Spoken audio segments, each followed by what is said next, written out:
Right now, that story forms the basis of our discussion today. Now, the anti-gay rally is set to take place today here in Nairobi, just coming weeks ahead of President Barack Obama's visit to Kenya. Today, we are hosting the minds behind the rally. We have with us today Bishop Mark Kariuki, Kiharu Member of Parliament Irungu Kangata, and Eric Gitaru, who is a pro-gay activist. And perhaps let us start the conversation right there, picking up from that story. And the first question will go to Eric. What do you feel when you hear the Deputy President say this is not a country for gays or homosexuals? I feel concerned because the Deputy President very well knows his constitutional mandate. He's supposed to rule the country based on the constitutional values that we have in Article 10 of our Constitution, and we have inclusion as one of those values. And to use a church platform as a place to preach exclusion is a cause of worry for all of us who love this country. All right, and using that church setting, let's talk to you, Bishop.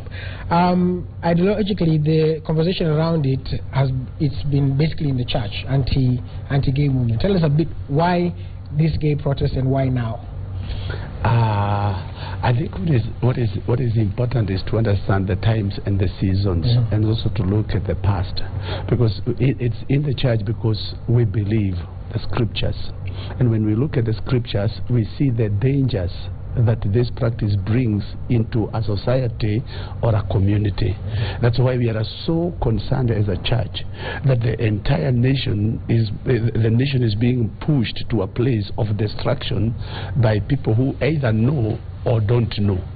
So we feel we are concerned, and we need to voice this out so that the people would know. When you look at the scriptures, in Sunday school we were taught about Sodom and Gomorrah. Sodom and Gomorrah was destroyed because of this practice and this problem.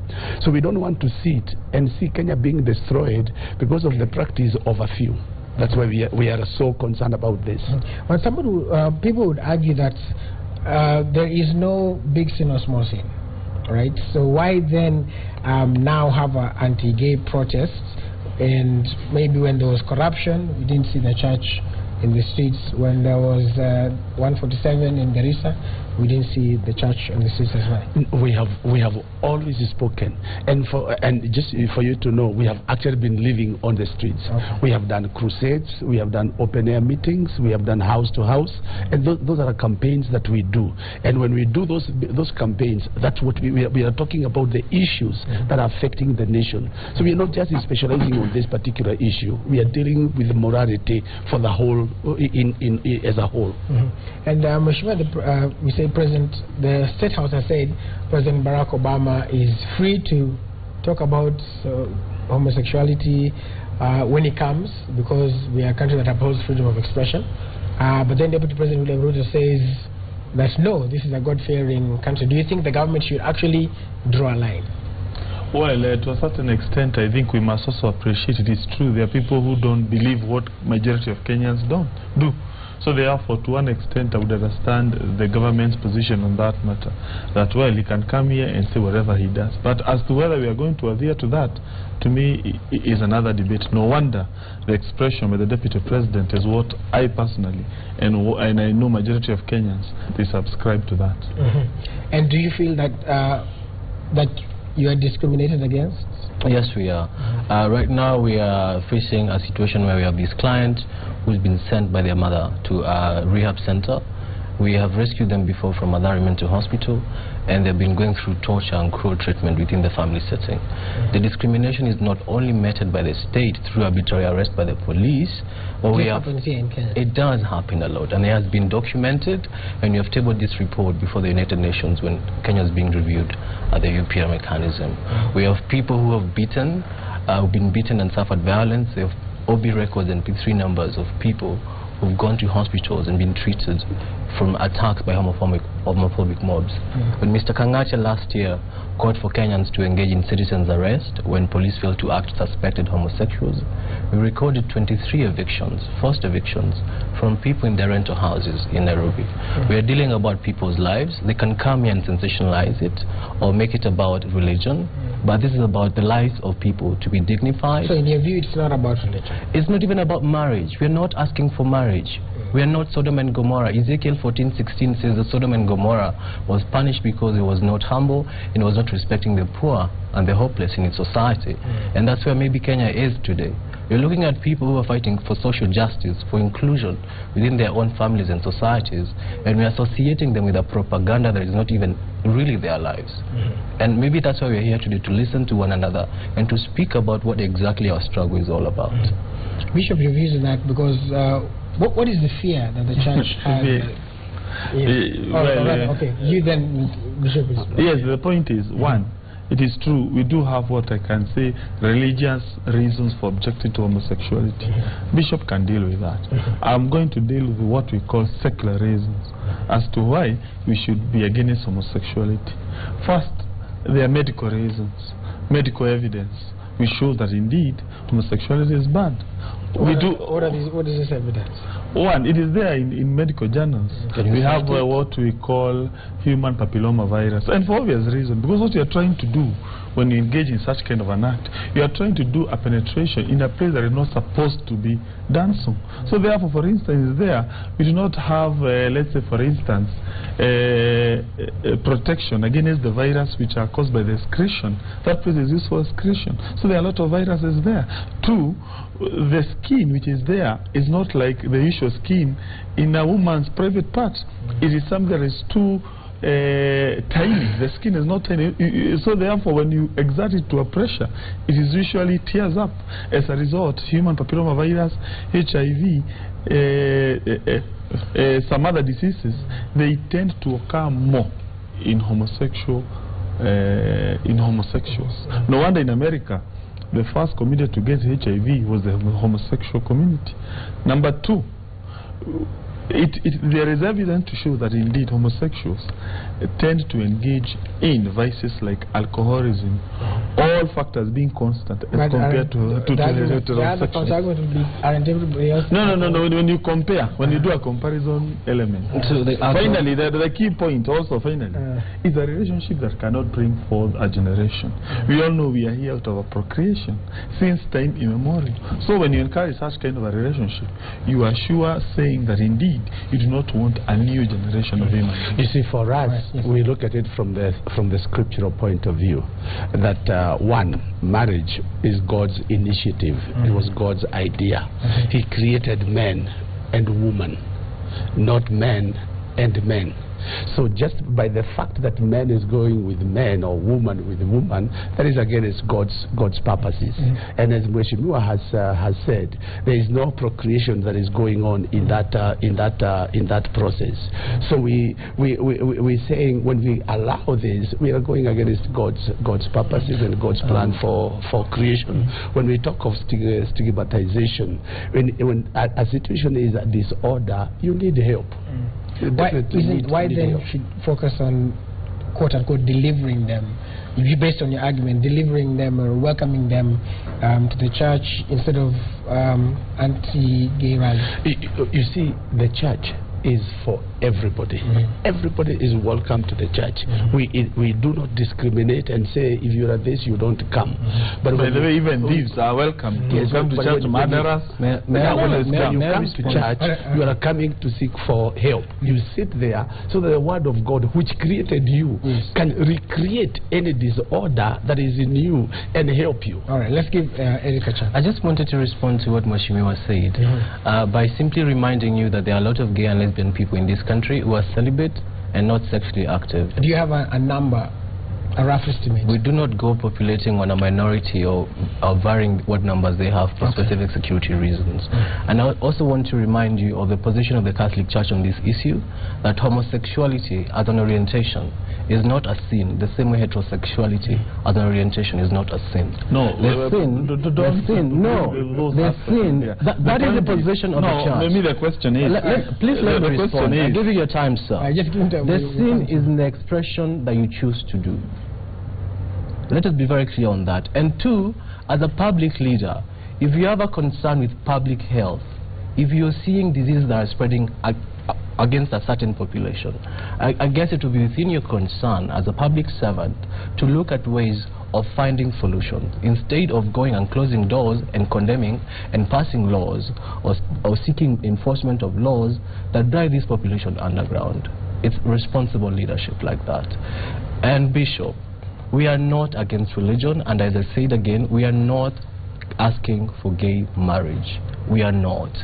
You have congregants within your church who faced violence. You have congregants within your church who are struggling with dignity, with love and acceptance in this society, with respect. When you go to the street, marching, celebrating violence against them, and asking Kenyans to exclude them from their society, you're not helping these congregants. We love this country. Let us preach cohesion. When we have public forums like this in public TV, let us ask everyone to find ways of living in harmony with our neighbors. We might disagree to agree, and that's the beauty of our democracy. That's the beauty. Bishop, your response, and also as you answer that, what do you fear the Barack Obama's visit will do? As you respond to okay, one, I think it is important for your community to understand that we love you guys. We love the community. What we don't love is the sin. Now you say, according to the Catholic position, that is not sin. But we don't go by the Catholic position, we go by the scriptures. According to the scriptures, this is an abomination to God. Okay? But for the individuals, we love the individuals. You are created in the image of God. And because you are created in the image of when God, you go demonstrating, you're demonstrating against people, not an orientation. You are encouraging violence. You are celebrating the rape of lesbians. You are celebrating all the forced evictions you've suffered. No, really. We will see what we will see your demonstration today. We will see what message you will be spreading. We've heard you very well. Mheshimiwa, we've heard you, for example, asking Kenyans to go and arrest people they suspect to be homosexual. Of course. You as a lawyer, you would know being a homosexual is not a crime. The crime is in the sexual act, and you know that very well. Exactly. Stop misleading the public. When you do that, what are you encouraging? No, the point is, I think it's good to... Let us be honest. Let us be honest with our country. All right, okay. This is what we're going to do. Okay, so Bishop, you respond, and then you will respond to... Yes, you've got to understand that demonstration is not hatred. Demonstration is information giving. We are giving out information, and ours is to call. Right now, we are giving information. If this information helps you, it will be good for you and for me. So don't see demonstration as a stone throwing. You see, for us Kenyans, we are used when there is a demonstration, there is violence since the days immemorial. So demonstration is not actually war. That's why everybody has a right to demonstrate. You are passing your information to the people. You asked me about Barack Obama. Yes, what do you fear? What's the fear? You see, the problem has been when he has gone to other countries, he's really gone out speaking on these things. And what we are saying, this is his homeland. His relatives are here, his roots are here. We would love for him to come and visit, and I think Kenyans are excited that he's coming to visit. But when he comes to visit, it's good to respect the faith of the people, the views of the people in that country. But aren't they also people with views? Yes. But you see, my question is: does the rights of the minority put off the rights of the majority? So if the rights of the minority are respected, even the rights of the majority must be respected equally. So you don't bring that conflict. So when he comes, we know, let him come and talk about development, economic empowerment, and bring investors. All that is super good. Let him come and connect with the relatives here in Kenya. But to come and push Kenyans to a point where now he is campaigning for a few, I think that's not right. To you, because there have been some allegations that were thrown at you, but as well as you answer the question or those allegations, what is this rally going to focus on, maybe to allay his fears? And also, he's talked about you publicly calling for the arrest of those suspected to be homosexual. Is homosexuality in Kenya illegal? Well, the point is two issues. One, according to the Kenyan law, the Penal Code, homosexuality is illegal. So therefore, to me, I look at that person the same manner I look at a thief, a murderer, or any other person who is going against the penal code. So therefore, I'm entitled to say, indeed, anyone who is doing this act should be arrested. In the same manner I see thieves, murderers being arrested, because against the law, and there are consequences to that. Number two, this rally, we shall be telling people this is not a good act. Of course, the religious people have the right to say it is not good from a religious point of view. But for me, as a person who is a scientist, a social scientist, I'm interested in secular reason as to why homosexuality is wrong. And no wonder he has not indeed disputed my assertion of science. And science says, particularly man-to-man sex, there are empirical reasons which show indeed there are health issues, key diseases which come as a result of such kind of relationships. Number three, he is talking about violence. We don't intend to do any violence. In fact, the converse is true. In America, if you speak against homosexuals, you are arrested. In Europe, when you speak against homosexuality, despite you holding very strong view from a religious point of view or even secular, they usually arrest you for hate crime. So indeed, it's not even us here in Africa probably who can say that we are doing violence. It is the wazungus out there who have come up with laws which are now oppressing religious people or even those of us who oppose homosexuality on secular reasons. But also, and I'll ask Eric as well, the court actually upheld that you can form your own associations, right? Yes, the court did. And so is that happening? And just to, like he says, on a scientific and legal perspective, that homosexuality is illegal in Kenya. Mr. Kangatia speaks from a point of no evidence. He has no scientific evidence. He has not cited any data that has been done in Kenya to approve his assertion. I have not heard him speak about the research from the National AIDS Control Council and the National Commission on Human Rights asking its own government to decriminalize homosexuality, because criminalization is a structural barrier for people accessing public health.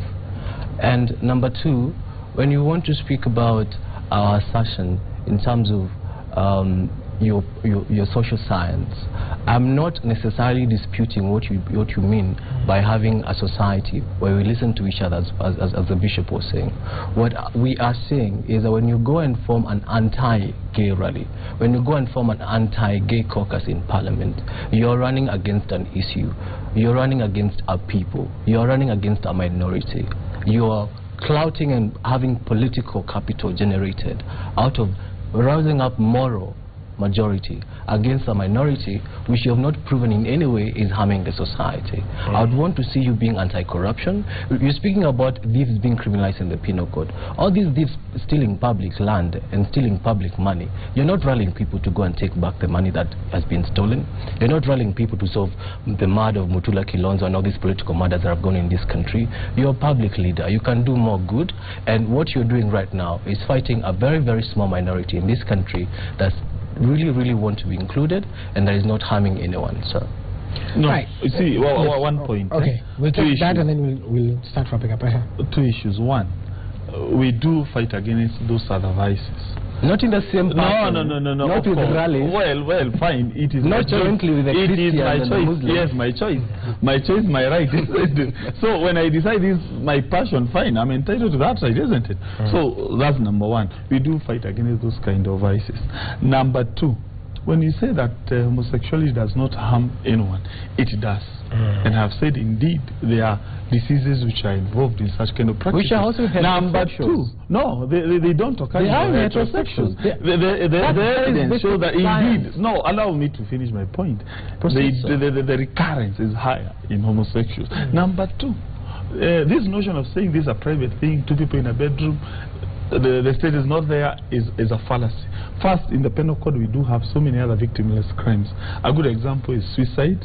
We do have even let's say a situation where you want to have a relationship with your sister or your relative is against the law. Notwithstanding, there is no one who is being harmed by such kind of a practice. We have so many other victimless crimes in our statutes, and the law is against them. So that argument of saying, no, this is a victimless crime, no. If you allow homosexuality, even those people who believe in such kind of other relationships like suicide, like bestiality, they can as well argue, no, do away with these other crimes. Finally, and most importantly, this country is a democracy. I suppose in a democracy we follow what the majority wants, even if the majority wants something that is irrational. Unless we are now going back to the Moi days, where we have a small group, their interests are being protected as against the wishes of the majority. And I know, as a matter of fact, the majority are not comfortable with such kind of practices. In any event, they will start as a small group. Then they will start preaching to the majority. And then they will start coming and convincing my daughter, for instance, or your daughter, to join them. It goes without saying. So it starts small. Then it goes growing if we give them space. And then it is easier to shape a tree, or when it is young, when it is starting to grow, than when it is fully grown. I think there is also a misconception that maybe the community has. When somebody talking against it does not mean being hated. I think there is that misconception that you may have formed, that we are hated by the people, by the community. Anybody speaking against us hates us.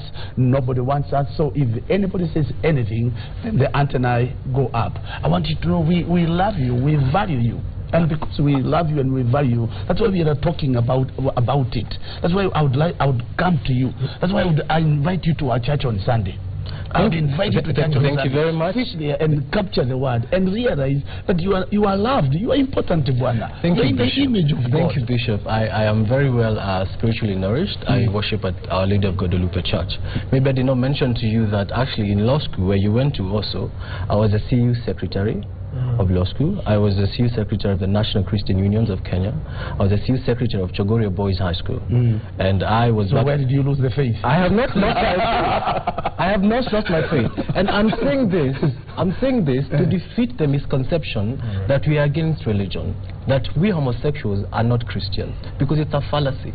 I have a priest that I speak to every other week. I have spiritual guides who hear me and do not judge me and take me as I am.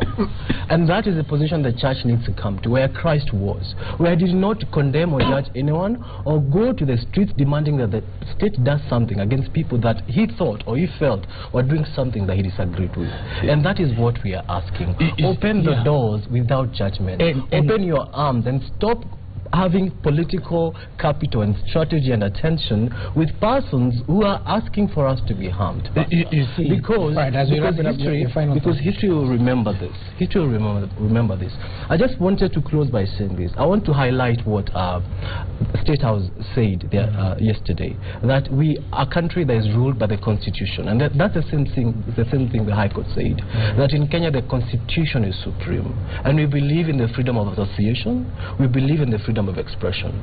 Let minorities in this country organize from the grassroots on issues that are affecting them, so that they're able to negotiate and deal with these issues, or take these issues to people who can solve them, the state and other people, in a way that does not visit violence upon this minority, and in a way that does not bring stigma and ridicule or political pressure and oppression, as we are seeing being planted in the streets. Right, Bishop, your final words as well. What I'd like to say is, from our perspective, is sin is sin.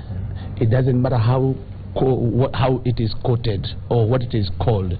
Sin is sin, and sin leads to death. We don't hate the sinner, we hate the sin. So robbery is a sin, homosexuality, lesbianism, all the sins, they are sins. What is your request to the Kenyan government as well? The Kenya government has got to be very careful so that it doesn't drive the nation to a place of destruction.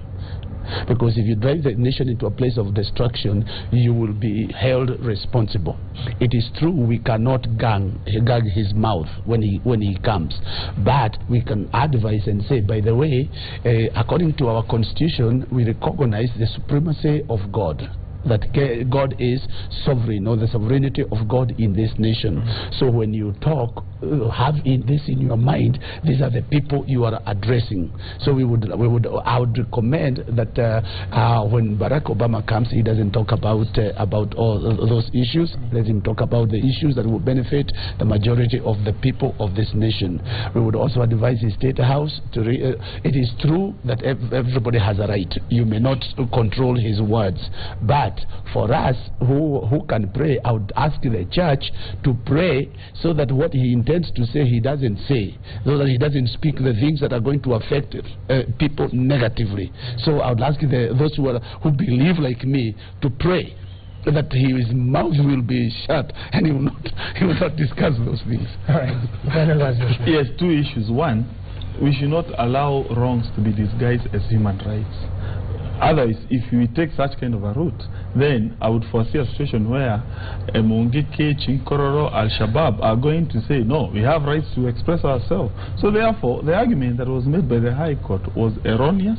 It is going to open a door, a Pandora box, where even those people who sell drugs will wake up one day and say, no, we have the right to sell drugs. This is a personal choice of the consumer. So it is a very erroneous argument. It's going to destroy the society. I hope the appeal court is going to vacate such kind of a judgment. Number two, we have seen societies which have adopted a liberal sexual stance where they have gone. In history we have seen it, but most importantly, presently, Europe, because of taking such kind of a free kind of system, now it is unable to regenerate.